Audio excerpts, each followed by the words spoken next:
we've all experienced this, when we go to somebody's house, as soon as they open the door, the first thing that hits you is the smell.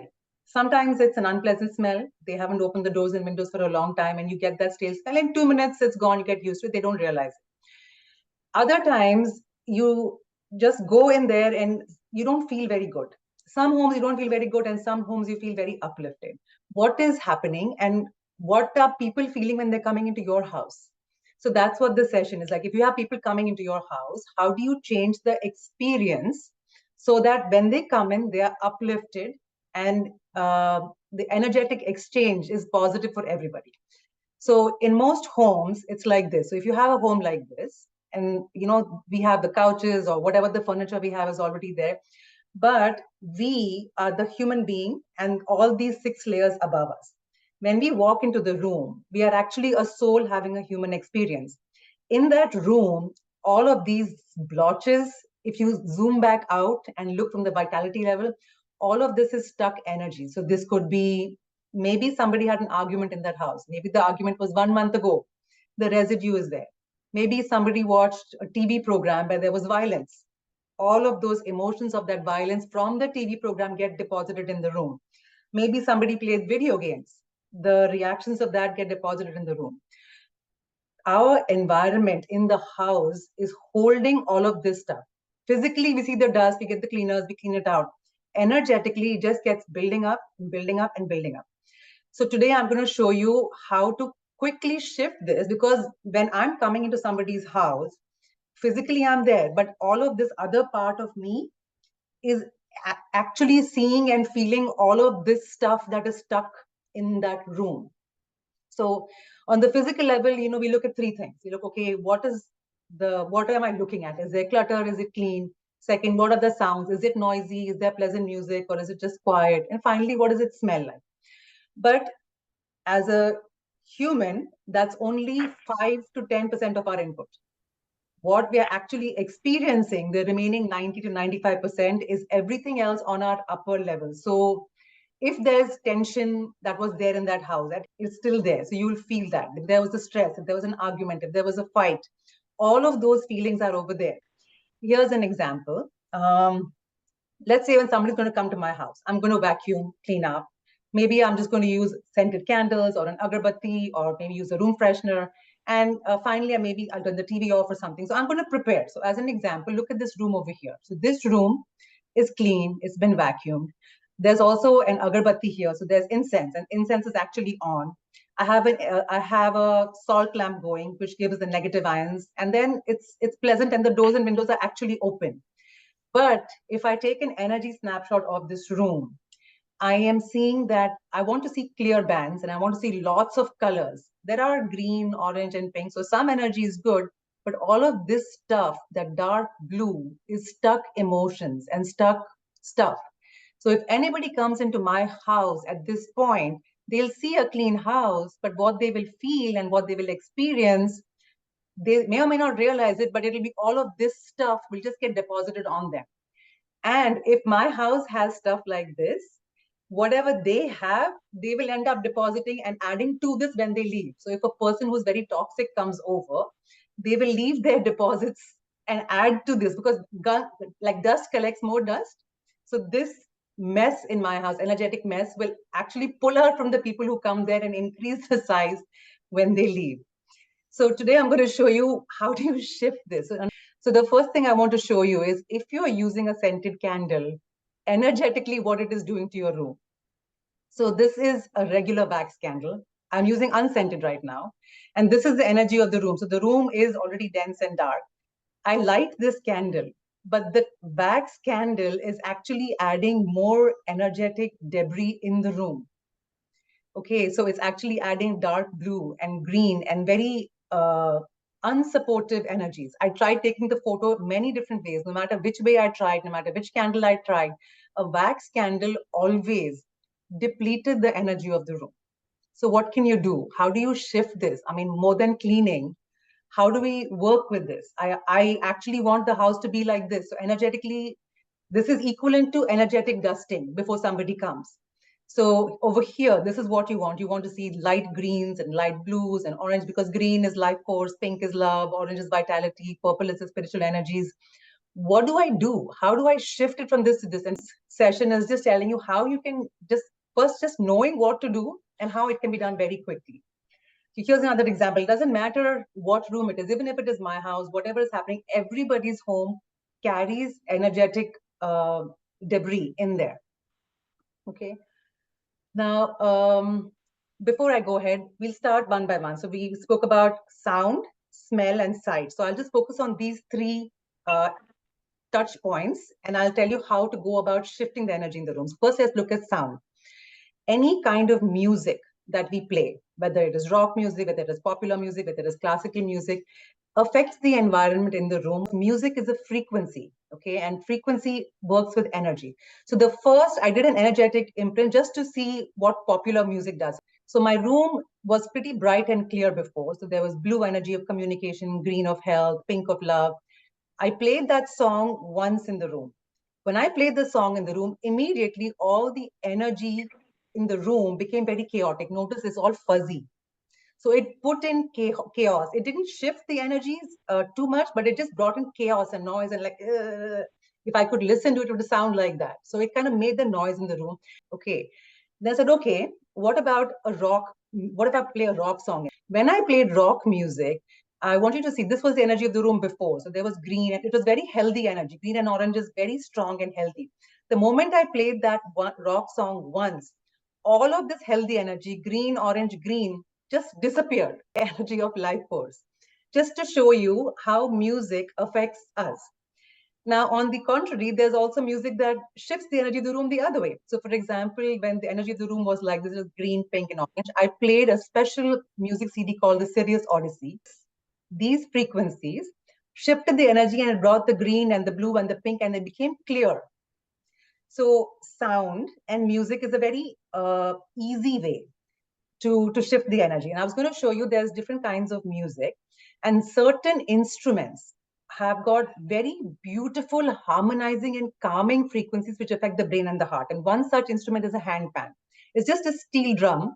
What you can do is just find one of these tracks on YouTube. Just play one in a second, and you just let it play in the room while you're cleaning. If you let this play in the room while you're just cleaning up or getting ready for the guests to come, it will start to clear out a lot of this stuck energy in the room. It may not clear the whole room, but it will make it pleasant enough and breathable enough, so to speak, that the person comes in. I'm just going to let you listen to what this sounds like. So this is, you have different kinds. Can you hear?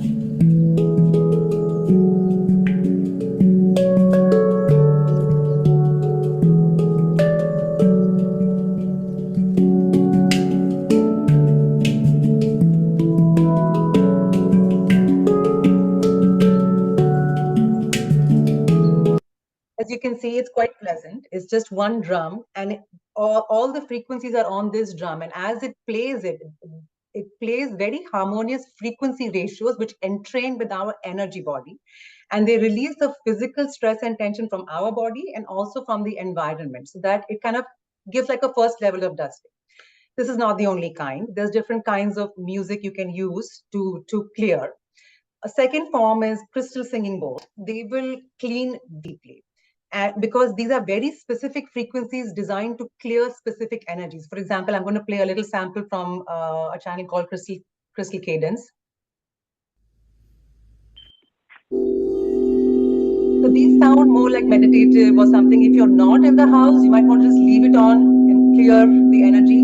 Or if you're okay listening to this and if it doesn't bother you, I invite you to take some long, deep cleansing breaths. And all these frequencies that she plays, they are made of very alchemies. And if you are in the room listening to this, it will also clear your aura. This is the channel called Crystal Cadence. You can also use solfeggio frequencies, like the one up here, which is 528 hertz. So depending on, you know, what you find attractive, you want to use one of these kinds of music tracks to play in the background to first clean up.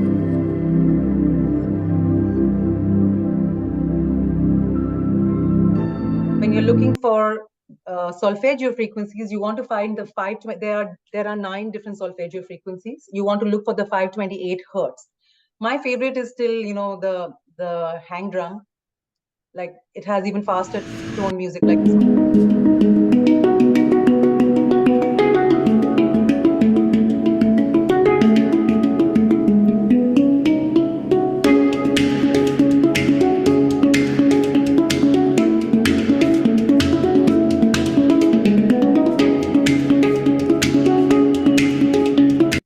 As you can see, you can just, Google for the hang drum or the hand pan and find something that is to your liking.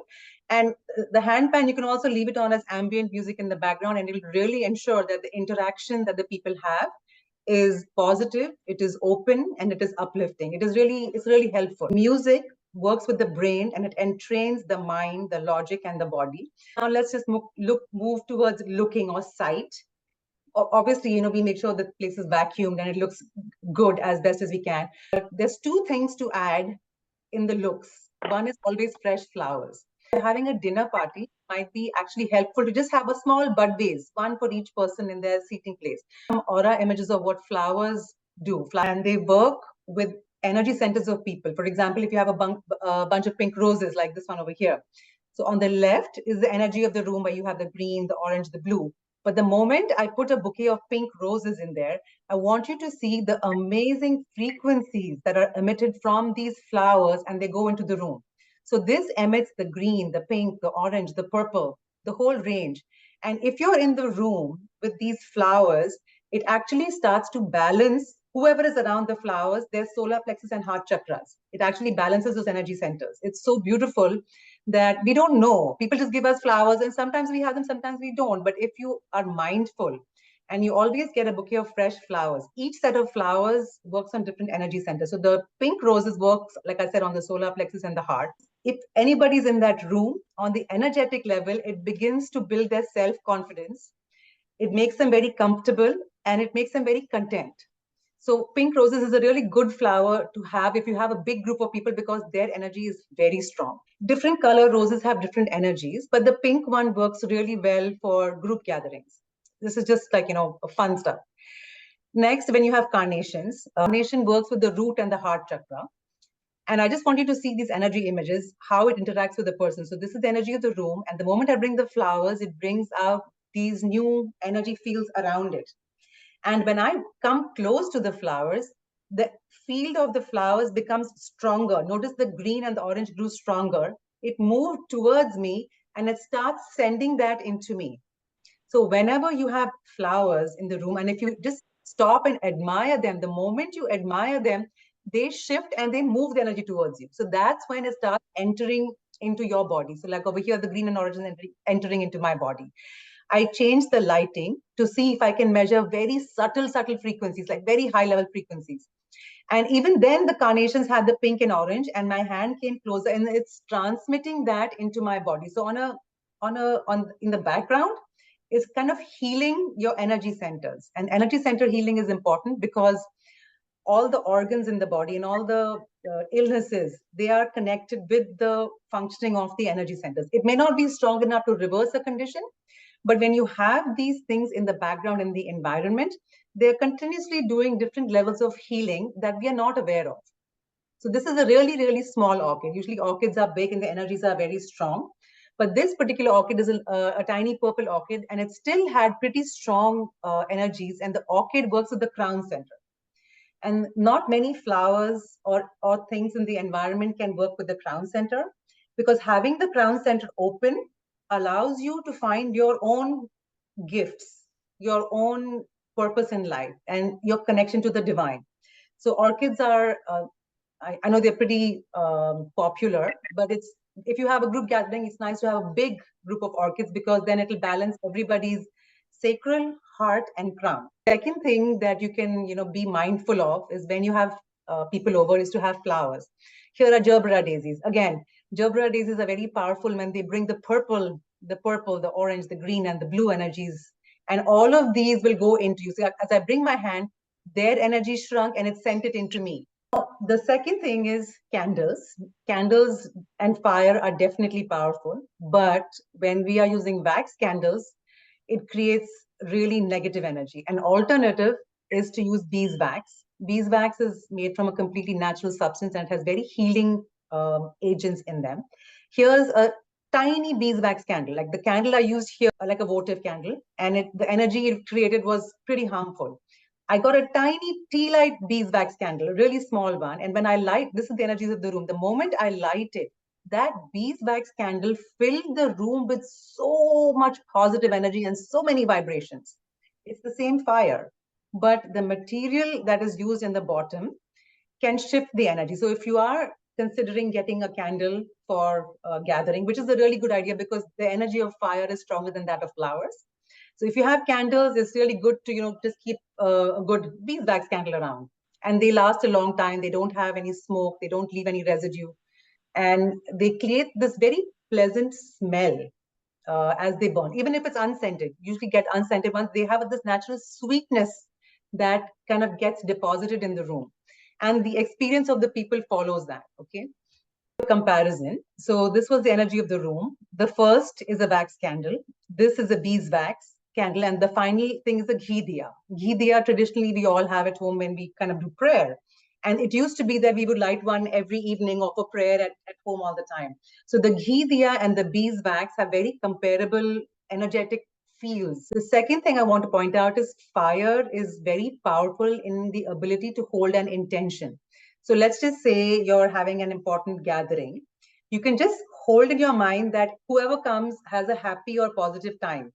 With that feeling, you light the candle. Whatever you're feeling, that feeling gets encoded in that, and that feeling travels on the flame. So if I had made an intention and lit this flame, these colors would be different. The colors would be the colors of what I was feeling. So on the contrary, if you're feeling stressed and if you light this flame, the stress will get encoded in that energy and it will fill the room. So if the person is coming in, they will feel a level of stress.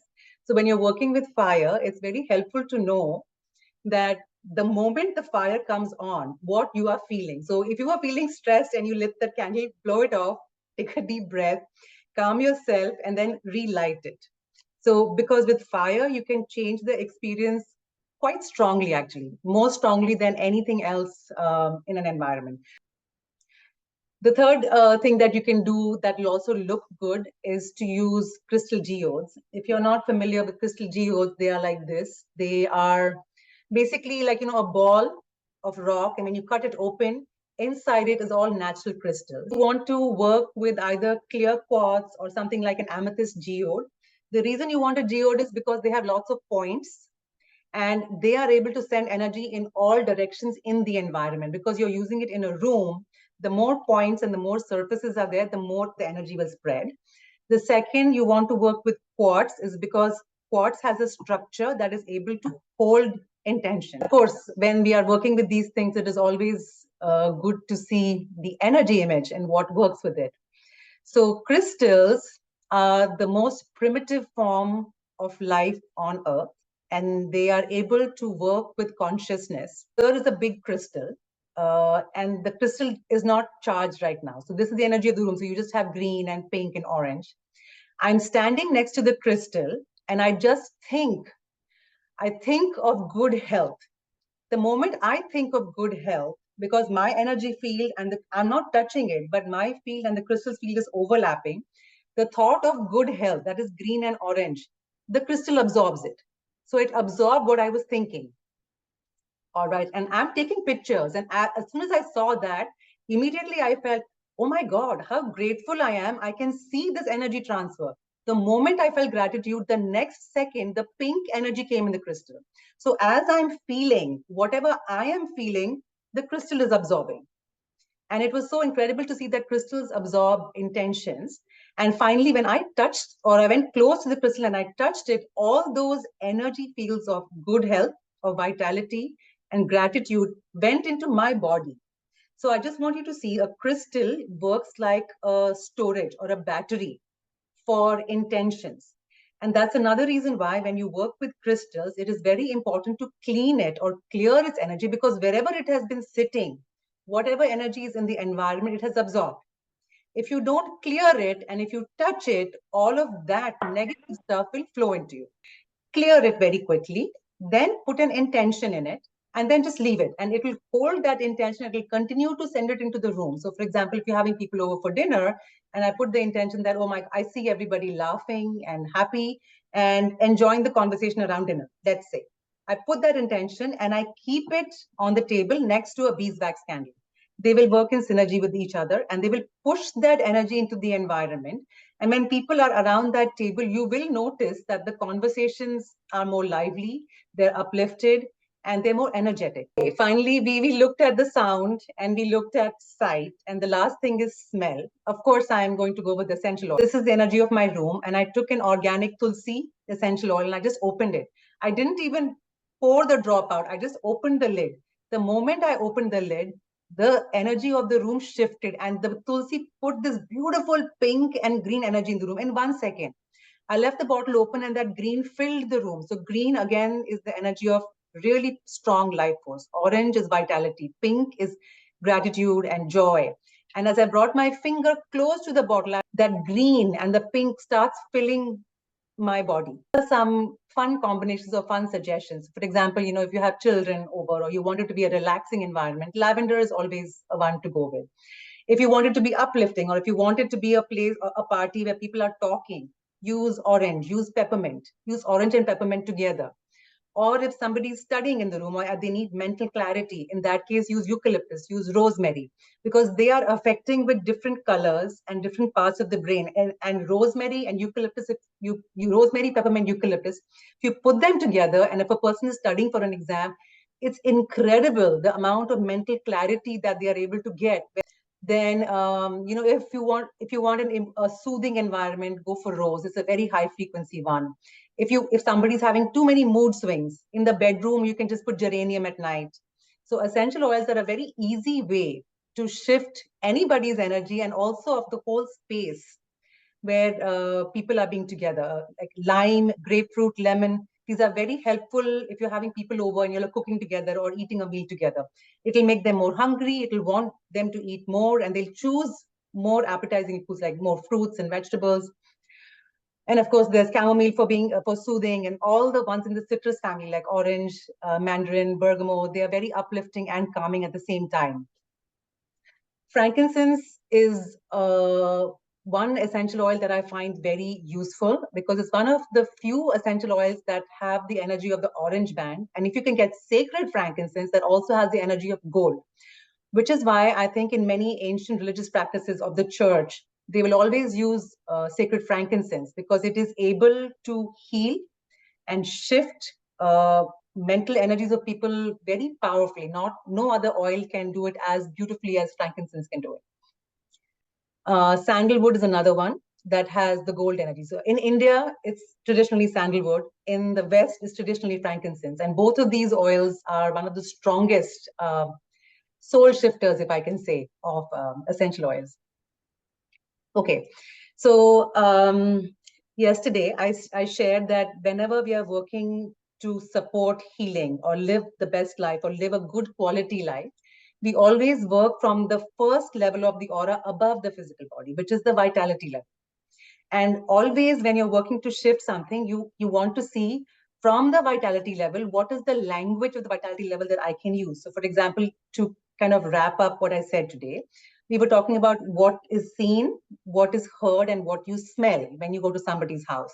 So when you're seeing, if you use fresh flowers, if you have crystals, and if you have beeswax candles, of course, they are good to look at, but they are also working in the language of the vitality plane with the frequencies of the universal vibrational spectrum. Because crystals, each of the crystals will, depending on which crystal you use, will be emanating one of these life-giving frequencies. Fresh flowers, as we saw the aura, is also emanating one of these that fill us up, and so is the beeswax candle. Second, when you're looking at sounds, I asked you to use specific things like the handpan or the crystal singing bowls or the solfeggios. These are all, again, very specific frequencies, which again work with the universal vibrational spectrum and again is the language of the vitality plane. So the vitality level is kind of like the boss of our living experience. And finally, when you come to smell, of course, I would always go with essential oils first, because, and of course, beeswax candles, they also emit a very sweet and soothing smell that again work with healing the body on many levels. So just by doing these 3 simple things, where you have, here's a simple thing that I have on my table right here, right now. So you just have a beeswax candle, a couple of flowers in a small vase, and a small geode. This is an amethyst geode. This also provides, divine protection in addition to being a quartz that can hold intention. And if you have sound playing in the background and essential oils, you actually can completely change a person's experience from a normal visit to somebody's house to a really uplifted gathering of people. So as really simple action step for today is that whatever you're doing, whether it is you have guests over, whether you're gardening, whether you're going for a picnic, or whether you're at work, I want you to just take 1 minute, this week to stop and say, what can I do in this environment and work from the vitality level? What things from the language of the vitality level can I use? Can I use essential oils? Can I use sound frequencies? Can I use the energy of the number 16? Can I use homeopathics if you're working with healing somebody? Always first stop and say, what can I use from the frequency of the vitality level to support this? And then go ahead and do whatever else you're going to do. You will really notice if you just take that 1 minute to step back and use one of these tools, in addition to whatever else you're doing, exercise, nutrition, that exercise, that nutrition will go so much more farther in the effect it gives you simply because you did this vitality level step.